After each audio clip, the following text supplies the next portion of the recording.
बिस्मिल्लाहिर्रहमानिर्रहीम। आज की बात में आज हम बात करेंगे करंट अफेयर से। एक शख्सियत है मगर उसका ताल्लुक़ शोबिज़ से है, तो हम चाहेंगे कि कुछ ऐसी नौजवान शख्सियात भी हैं, नया टैलेंट भी ऐसा है कि उनमें कुछ है जो हमारे लिए मोटिवेशन है।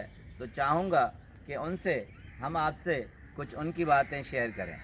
नाम गौहर रशीद है, न्यू एक्टर हैं, पाकिस्तानी एक्टर कहला जाते हैं। 2007 से उन्होंने अपने ज़िंदगी कैरियर का इब्तिदा किया था, एक्टिंग का आगाज़ किया था और लाहौर में पैदा हुए हैं। 39 ईयर उनकी उम्र है और बहुत खूबियों के मालिक हैं। लाहौर से जब चले थे तो कहते हैं अपने इंटरव्यू में कि मेरे वालिद साहब चूँकि मजहबी घराने से उनका ताल्लुक़ था तो उन्हें अच्छा नहीं था कि मैं कराची जा रहा था और एक्टिंग के शोबे से मुंसलिक हूँ। तो वही रिवायती जुमला उसके वालिद ने कहा, ये मिरासियों का काम तुम करोगे जो हमारे ख़ानदान में किसी ने नहीं किया। कहते हैं अब मेरे पास किराया तक नहीं था कि मैं किराया करके कराची जाऊं और वहां रिहाइश इख्तियार करूं। किसी से जान पहचान नहीं है और हाव न होने की बिना पर मैं किस तरह सर्वाइव कर सकूंगा। तो कहते हैं कि एक कंपनी थी सिगरेट की, उन्होंने एक पैकेज दिया था कि इतनी सतह तक आप इनको सेल करें तो आपको 40,000 एक्स्ट्रा मिलेंगे, यानी उस कमीशन के अलावा। कहते हैं कि हालत ये थी कि वो सिगरेट के टारगेट को पूरा करने के लिए मैंने बसों में भी जाकर वो सिगरेट बेचे थे और फुटपाथों पर खड़ा होकर आवाज़ें दी थी। एक साहिब हैसियत घराने के मालिक गौहर रशीद ने आखिर वो टारगेट पूरा कर दिया और 40,000 एक्स्ट्रा उन्हें मिले। अब कहते हैं ट्रेन के ज़रिए मैं आया 2005 में और उसके बाद कराची आया तो कराची में कहीं भी मेरी पहचान नहीं थी और कहीं भी मुझे मालूम नहीं था कि ये रास्ते कहाँ जाते हैं। बोट बेसन की तरफ किसी दोस्त के यहाँ कहते हैं रिहाइश इख्तियार कर ली। एक खान कोच का पता था और बिनिस रोड पर मुझे पता था कि बहुत से चैनल्स हैं और वहाँ आता जाता था। 2 साल तक कहते हैं 2007 तक मैंने मुख्तलिफ इदारों को CV दी। अब बड़े मज़े की बात, कहते हैं मैं एक्टर होने नहीं आया था, मैं शोबिज़ के किसी शोबे में काम करने आया था और एक्टर और एक्ट्रेस को देखने आया था।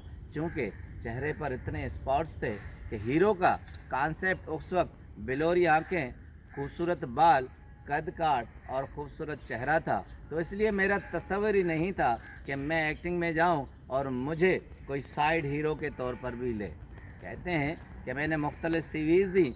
अब उन 40,000 रुपये में से सिर्फ कहते हैं 2,000 मेरे पास बचे थे कि मैं अब वापसी का रास्ता इख्तियार कर लूँ। तो कहते हैं अचानक सुल्ताना आपा, जो हम चैनल की मालिका हैं, सुल्ताना वक्कासी, उन्होंने मुझे एक लेटर भेजा और मुझे कॉल आई कि आप मेरे चैनल पर काम करें। लाइन प्रोड्यूसर का उन्हें काम मिला, जो कहते हैं प्रोड्यूसर की दुनिया में सबसे बदतरीन काम होता है जो एक्ट्रेस की और एक्ट्रेस की अरेंजमेंट करता है और सब की बातें सुननी पड़ती हैं और हत्ता के कहता है कि गालियाँ भी सुनना पड़ती हैं। कहते हैं 2 साल तक यही काम किया और बहुत ही ज़िल्लत के साथ काम किया, बहुत बर्दाश्त थी। उसके बाद कहते हैं मेरी हेड, आप सब जानते होंगे वनीज़ा अहमद, बहुत खूबसूरत एक्ट्रेस हैं, वो मेरी हेड थी। तो एक थिएटर में उन्होंने मुझे कहा कि काम करो। कहते हैं जब मैंने थिएटर में काम किया तो उसी वनीज़ा ने मुझे कहा कि देखो तुम कैमरा के पीछे के लिए नहीं हो, तुम कैमरा के आगे के लिए हो, आगे तुम काम करो। अब कहते हैं कि मुझे अब ये महसूस हुआ कि मैं एक्टिंग कर सकता हूँ। कुछ दौर बदल चुका है, इन चेहरों को भी कहीं लिया जा सकता है। खुदा करके वो आगे आए, मुख्तलिफ चैनल्स ने उन्हें काम दिया और अब तक कहते हैं कि उनके हिस्से में तकरीबन 10 से 12 फिल्में और 15 से 20 ड्रामे हैं। बहुत शोहरे आफाक ड्रामे किए हैं, बहुत बड़ी फिल्में की हैं। और उनके साथ मज़े की बात यह है कि 2012 में वो न्यूयॉर्क फिल्म फेस्टिवल के लिए नॉमिनेट भी हुए हैं। उसके अलावा लक्स के लिए भी नॉमिनेट हुए हैं, AR फिल्म फेयर अवार्ड के लिए भी नॉमिनेट हुए हैं और उसके अलावा बहुत से अवार्ड उन्होंने हासिल किए हैं। फिल्मों में बहुत सी फिल्में हैं, 0 to 1, कम वक्त है, लंदन नहीं जाऊंगी और उसके अलावा लाल है और यलगार है। ड्रामों में बहुत से ड्रामे हैं, खुदा और मोहब्बत बहुत ब्लॉकबस्टर ड्रामा था, परीज़ाद ब्लॉकबस्टर ड्रामा था, मगर इस वक्त जिस ड्रामे में काम कर रहे हैं वो ड्रामा जन्नत से आगे है और उसमें मेन कैरेक्टर है कुबरा खान के शौहर हैं और बहुत अच्छी परफॉर्मेंस है।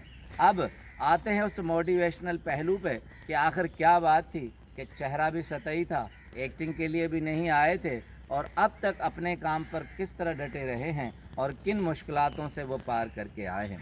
एक इंटरव्यू में एक जुमला मोटिवेशन का बहुत शानदार है, जिसके लिए मैंने आपको ये तवील कहानी सुनाने के लिए एक किया है कि उसमें कहते हैं कि मेरा चेहरा पूरा स्पॉटेड था और ऐसा चेहरा देखने के भी लायक नहीं था।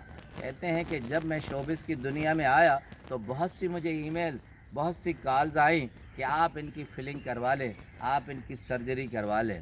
कहते हैं कि कई ऐसे स्किन्स के एक्सपर्ट डॉक्टर थे जिन्होंने मुझे कहा कि आप अपने चेहरे की स्कॉलिंग करवा लें, वो हम आपको फ्री ऑफ कॉस्ट कर देंगे। मगर कहते हैं एक ईमेल ने मुझे अपने पाँव पर खड़ा कर दिया और मैं आज तक उसी अपने असल चेहरे के साथ हूँ। वो क्या जुमला था कि एक शख्स ने कहा कि ईमेल लिखकर मुझे कहा कि आपको देखकर मैंने अपने ज़िंदगी को जीना सीखा है, मेरे चेहरे पर भी स्पॉटेड है, मैं बहुत गुमसुम, खोया और फ्रस्ट्रेटेड रहता था और कमरे की हद तक महदूद था। मैंने आपको स्क्रीन पर देखा तो मेरे अंदर ये कॉन्फिडेंस पैदा हो गया कि अगर ये चेहरा आगे आ सकता है, ये चेहरा कामयाब हो सकता है, ये चेहरा शोहरत ले सकता है, तो मैं क्यों नहीं आगे आ सकता। इसी बदौलत मैंने अपने शोबे में कामयाबी हासिल की है। आज मैं कॉन्फिडेंट हूँ और कॉन्फिडेंस के साथ अपनी फील्ड में काम कर रहा हूँ। उसने कहा, गौहर रशीद ने, कि जब मैंने ये मेल पढ़ी तो मुझे महसूस हुआ कि मैं किसी का भरोसा हूँ, मैं किसी का कॉन्फिडेंस हूँ। मैं अपने आप को फ्रस्ट्रेटेड करके अपने चेहरे की स्कैनिंग क्यों करवाऊँ। तो यही चीज़ होती है। खूबसूरत जुमला गौहर रशीद का कहते हैं कि आप किसी भी शख्स को कभी भी ये इजाज़त न दें कि वो आपको एक्सप्लेन करें। आप अपनी एक्सप्लेनेशन खुद हैं, आप अपनी शख्सियत खुद हैं। किसी और को कभी भी ये इजाज़त न हो कि वो आपको एक्सप्लेन करे। एक मशहूर कहावत है कि मायूसी आधी मौत है और उम्मीद आधी ज़िंदगी है। हमेशा आधी ज़िंदगी के साथ उम्मीद के साथ जिएं, अपनी शख्सियत को खुद पैदा करें और अपने ही असल रूप पर आएं और उसी में कामयाबी हासिल करें। यही आपका असल काम है। आपका बहुत बहुत शुक्रिया।